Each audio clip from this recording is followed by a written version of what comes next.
Hello friends, so today we are going to start active and passive voice in English language. तो friends आज हम active and passive सीखते हैं English में, English grammar के लिए। तो फर्स्ट ऑफ ऑल सीख लेते हैं कि एक्टिव वॉइस और पैसिव वॉइस क्या होता है। The active voice asserts that the person और thing performs the action represented by the verb. Active voice वो होता है जिसमें जो पर्सन हो या चीज़ हो वही काम कर रहा हो, है ना, एक्टिवली काम कर रहा हो। जो भी काम दिया गया है टेंस के अंदर, सेंटेंस के अंदर, वो काम वो सब्जेक्ट कर रहा हो, तो उसको बोलते हैं एक्टिव वॉइस। और पैसिव वॉइस ये होता है कि when the action expressed by the verb is received by the subject, it is a passive voice. जब भी कोई काम को कौन रिसीव कर रहा है, सब्जेक्ट रिसीव कर रहा है, तो उसको हम बोलते हैं कि ये पैसिव वॉइस में है। जैसे यहाँ पे एग्जांपल है, एक्टिव वॉइस मतलब ही राइट्स एन ऐसे, वो एक ऐसे लिखता है। अब इसी को हम पैसिव वॉइस में बनाएंगे तो हम बोलेंगे एन ऐसे इज़ रिटन बाय हिम। तो फर्स्ट में जो है हमारे पास है कि ही राइट्स एन ऐसे, कौन लिखता है, ही मतलब है एक ऐसे लिखता है। और पैसिव वॉइस में बनाया हमने तो हमने बोला कि एन ऐसे इज़ रिटन बाय हिम, भाई उसके द्वारा ऐसे लिखा जाता है, तो इसलिए इसको बोलेंगे हम पैसिव वॉइस। इसमें कुछ रूल हैं। रूल नंबर 1 है subject and object interchange their positions. सबसे पहले जो सब्जेक्ट होता है और ऑब्जेक्ट होता है वो अपनी पोजीशन आपस में बदल लेते हैं, है ना। सब्जेक्ट ऑब्जेक्ट की जगह आ जाता है और ऑब्जेक्ट सब्जेक्ट की जगह आ जाता है। रूल नंबर 2 है proper form of be is used as per the tense and subject. इस सब्जेक्ट के हिसाब से या टेंस के हिसाब से हम बी का यूज़ करते हैं, बी की फॉर्म का यूज़ करते हैं। नेक्स्ट रूल है पास्ट पार्टिसिपल यानी कि third form of the verb is used. किसी भी वर्ब की हमने थर्ड फॉर्म का यूज़ करना है। Rule number 4 use preposition by before the object. जो भी ऑब्जेक्ट होगा उससे पहले हम बाय का यूज़ करेंगे। एंड फिफ्थ रूल है write noun subject as it is और object pronoun if subject is pronoun. भाई अगर जो सब्जेक्ट है वो हमारा नाउन है माना, तो उसको हम जब ऑब्जेक्ट बनाएंगे यानी कि ऑब्जेक्ट की जगह पे लेके जाएंगे तो वो सब्जेक्ट को एज इट इज़ रख देना है। लेकिन अगर वो सब्जेक्ट जो है हमारा प्रोनाउन है तो हम उसको ऑब्जेक्ट प्रोनाउन बना देते हैं। ये ऑब्जेक्ट प्रोनाउन क्या होता है वो बताता हूँ मैं आपको आगे। जैसे हमारे पास एक एक्टिव सेंटेंस है माना, तो उसमें क्या होता है, सब्जेक्ट, वर्ब और ऑब्जेक्ट। तो सबसे पहले सब्जेक्ट होता है, फिर वर्ब होता है, फिर ऑब्जेक्ट होता है। तो जो सब्जेक्ट है वो कहाँ चला जाएगा, ऑब्जेक्ट की जगह पे चला जाएगा, और जो ऑब्जेक्ट है वो सब्जेक्ट की जगह पे आ जाएगा। अब ऑब्जेक्ट सब्जेक्ट की जगह पे आ गया एंड सब्जेक्ट ऑब्जेक्ट की जगह पे चला गया, तो इसके बीच में 3 चीज़ें लगती हैं हमारी। सबसे पहले बी, टू बी जो हम बोला, तो जो टू बी का यूज़ करेंगे हम यहाँ पे वो अकॉर्डिंग टू द टेंस के हिसाब से यूज़ करते हैं, वो भी मैं आपको नेक्स्ट उसमें बताऊँगा। उसके बाद हम third form of main verb लगाएंगे, फिर बाय लगाएंगे और फिर सब्जेक्ट लगाएंगे। अब यहाँ पे देख सकते हैं हम कि if subject is a pronoun, अगर सब्जेक्ट प्रोनाउन है तो it changes to object pronoun, तो ये ऑब्जेक्ट प्रोनाउन में चेंज हो जाता है। जैसे सब्जेक्ट प्रोनाउन है हमारे पास आई, तो आई का क्या बन जाता है, मी। अगर वी होगा तो वी का अस, शी का हर, यू का यू, ही का हिम एंड दे का दैम हो जाता है। तो ये इनको बोलते हैं हम ऑब्जेक्ट प्रोनाउन। अब हम पैसिव बनाना सीखते हैं प्रेजेंट इंडेफिनिट टेंस का। तो प्रेजेंट इंडेफिनिट टेंस क्या होता है पहले ये देख लेते हैं। प्रेजेंट इंडेफिनिट टेंस में जैसे ये है सब्जेक्ट, वर्ब और ऑब्जेक्ट, यानी कि ही प्लेज क्रिकेट। क्रिकेट क्या हो गया, ऑब्जेक्ट हो गया, और प्ले क्या हो गया, verb, main verb, and he subject हो गया। जो ही है ये प्रोनाउन में है। जैसे डू यू स्पीक जर्मन, क्या आप जर्मन बोलते हैं। डज ही प्ले क्रिकेट, क्या वो क्रिकेट खेलता है। दूसरा देख लेते हैं यहाँ पे कि टू बी की जो फॉर्म होती है वो कैसे कैसे यूज़ करते हैं हम। जैसे प्रेजेंट इंडेफिनिट में हम टू बी का जो यूज़ करेंगे वो होता है इज़, एम और आर। अगर हम पास्ट इंडेफिनिट का पैसिव बनाएंगे तो हम यूज़ करेंगे यहाँ पे was and were. Perfect use करेंगे तो बीन, एंड कंटिन्यूस यूज़ करेंगे तो बीइंग, एंड इन्फिनिटिव या मॉडल्स या फिर फ्यूचर इंडेफिनिट यूज़ करेंगे तो बी का यूज़ करते हैं।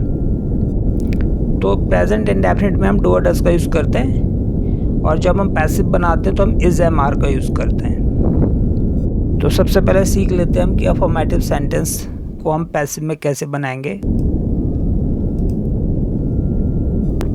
तो पहला एग्जांपल है यहाँ पे, Ram pledge cricket, subject verb and object. अब हमने क्या किया है, राम क्योंकि यहाँ पे नाउन है, एक सब्जेक्ट जो है वो नाउन है, तो नाउन सब्जेक्ट नाउन ही रहता है ऑब्जेक्ट में जाके भी। तो ऑब्जेक्ट ऑक्सिलरी वर्ब्स यहाँ पे इज लगेगा, and third form of main verb जो लगती है वो प्लेड लगेगा, एंड बाय एंड फिर सब्जेक्ट। तो हम इसे ऐसे बनाएंगे कि cricket is played by Ram. तो इज़ हमने इसलिए लगाया क्योंकि इज़ जो है यहाँ पे प्रेजेंट में यूज़ होता है, और प्लेड जो है मेन वर्ब की थर्ड फॉर्म है, and by and then Ram ही रखा है इसको। अब अगर हमें प्रोनाउन यहाँ पे सब्जेक्ट प्रोनाउन हो तो हम इसको ऑब्जेक्ट प्रोनाउन बना देते हैं। जैसे ही प्लेज क्रिकेट, तो यहाँ पे सब्जेक्ट क्या है, ही है, ये है प्रोनाउन, सब्जेक्ट प्रोनाउन है। तो हम क्या करेंगे, क्रिकेट को उठा के सबसे पहले रख देंगे, तो क्रिकेट, फिर ऑक्सिलरी वर्ब हम यूज़ करेंगे यहाँ पे इज़, प्लेड बाय, और रख देंगे ही का हिम। तो इसको बोलते हैं हम ऑब्जेक्ट प्रोनाउन हिम। कुछ एग्जांपल्स देख लेते हैं यहाँ पे, आई राइट अ लेटर, तो इसको हम पैसिव में बनाएंगे, a letter is written by me. तो यहाँ पे इज़ हमने इसलिए लगाया क्योंकि जो लेटर है वो सिंगुलर है, तो इसलिए इज़ लगाया यहाँ पे। सेकंड है, सी टीचेस अस, तो अस जो है इसको हमने क्या करना है, अब ये ऑब्जेक्ट की तरह है यहाँ पे, तो इसे सब्जेक्ट बनाना है ना। तो ऑब्जेक्ट प्रोनाउन जो था उसको हम क्या करें, सब्जेक्ट प्रोनाउन बना देंगे। तो हम क्या करेंगे, इसको वी बना देंगे, इसको अस का हम क्या कर देंगे, वी। तो वी आर, अब वी के साथ क्या लगता है, आर, सब्जेक्ट वर्ब एग्रीमेंट बोलते हैं ना इसको। तो we are taught by her. अभी जो सब्जेक्ट प्रोनाउन था हमारा शी, उसको हमने कर दिया हर, और जो अस था उसका कर दिया हमने वी। ये आपस में चेंज कर देते हैं। नेक्स्ट सेंटेंस है, दे लाइक अस, तो यहाँ पे भी जो अस है उसको उठा के हमने क्या कर दिया, वी। तो अब वी के साथ लगता है आर, तो वी आर लाइक्ड बाय, और दे का them, we are liked by them. Next example है, सुनीता रिंग्स द बेल, तो सबसे पहले जो द बेल है उसको आगे ले आएंगे, द बेल इज, और रिंग की थर्ड फॉर्म होती है रंग, द बेल इज रंग बाय सुनीता। नेक्स्ट है, शी हेल्प्स मी, तो मी का हमने क्या बना दिया, आई, और आई के साथ लगता है एम, तो I am help by her. They drink milk, तो हमने पहले मिल्क रख दिया, milk is drunk by they का क्या हो गया, दैम। अब देख लेते हैं negative sentences. Ram does not ring the bell, तो हमने क्या करना है, यहाँ पे द बेल को आगे ले आएंगे, द बेल इज, और यहाँ पे नॉट लगा देंगे, the bell is not rung by Ram. They don't help me, तो हम क्या करेंगे, इसका मी का क्या कर देंगे, आई बना देंगे, I am not helped bye them. They don't drink milk, milk is not drunk by them. इसी तरह से जैसे यस नो क्वेश्चन वाले होते हैं इंटेरोगेटिव सेंटेंसेस, वो देख लेते हैं। जैसे do you write a letter, क्या आप लेटर लिखते हो। तो अब यहाँ पे हमने क्या बनना है, सबसे पहले हमने अ लेटर लिख देना था। अ लेटर क्योंकि हमारा ऑब्जेक्ट है तो हम इससे क्वेश्चन बनाएंगे, और हमने सबसे पहले यहाँ पे क्या लगा रखा है, डू। तो डू नहीं लगाते हम, पैसिव में लगाते हैं इज़, लेटर के हिसाब से। Is a letter written by you, does Sita sing a song. तो अब हम यहाँ पे लगाएंगे is a song sung by Sita. Do they speak German, is German spoken by them. Next है हमारे पास जो WH फैमिली होती है, उससे हम इंटेरोगेटिव बनाते हैं। तो उसको कैसे बनाएंगे हम सेंटेंसेस, जैसे why do you write a letter, आप लेटर क्यों लिखते हैं। तो वाई इज़ अ लेटर, क्योंकि लेटर पहले आ जाएगा, why is a letter, is क्यों आए, क्योंकि लेटर एक सिंगुलर है। तो why is a letter written by you? How do they do it? वे ये कैसा करते हैं ना. तो how is it done by them? क्योंकि ये it है तो it के लिए हमने is लगाया. तो how is it done by them? What does she eat? तो what is eaten by her? So who plays cricket? अब जैसे यहाँ पे ये तो थोड़ा सा डिफरेंट बनता है. Who plays cricket? क्रिकेट कौन खेलता है? तो अब हम यहाँ पे लगाएंगे who को बना देंगे हम by whom. स्टार्टिंग में हम by लगा देते हैं. तो by whom is cricket played? Who does not play chess? By whom is chess not played? Who scolds you? By whom are you scolded? और एक रूल यहाँ पे और भी है कि जैसे sometimes by plus object is not used. कभी कभी हम जो है बाय प्लस ऑब्जेक्ट का यूज़ नहीं करते हैं. जैसे one, someone, nobody, people, somebody, no one, public या पुलिस, अस या दैम. अगर इनमें से किसी को भी हम ऑब्जेक्ट के लिए लेके आना है तो हम इनको यूज़ ही नहीं करते हैं. जैसे एग्जांपल के लिए यहाँ पे कुछ जैसे ये है कि अब इसको बनाने का एक तरीका शॉर्ट में ये भी है कि it is done.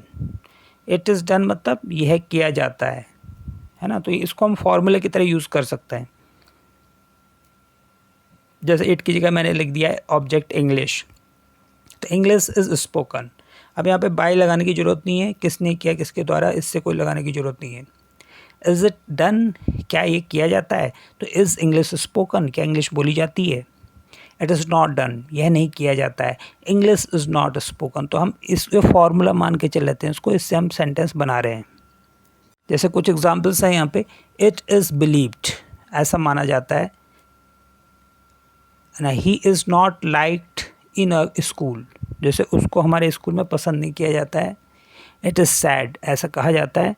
The poor are not allowed, जो गरीब लोग हैं वो अलाउड नहीं हैं. इट इज़ एक्सपेक्टेड, ऐसी उम्मीद की जाती है. इट इज़ फॉरबिडन, ये इस चीज़ की मनाही है. The poor are not helped, जो गरीब लोग होते हैं उनकी मदद नहीं की जाती है. A liar is not believed, जो झूठा इंसान होता है उस पर बिलीव नहीं किया जाता है. एंड गॉड इज़ वर्शिप्ड, भगवान की पूजा की जाती है. And it is not advised, ऐसी एडवाइस नहीं की जाती है, ऐसी सलाह नहीं दी जाती है. तो आई होप आपको आया होगा समझ में कि एक्टिव से हम पैसिव कैसे बनाते. फिर मिलते हैं नेक्स्ट वीडियो में, कुछ और टेंस को क्लियर करते हैं.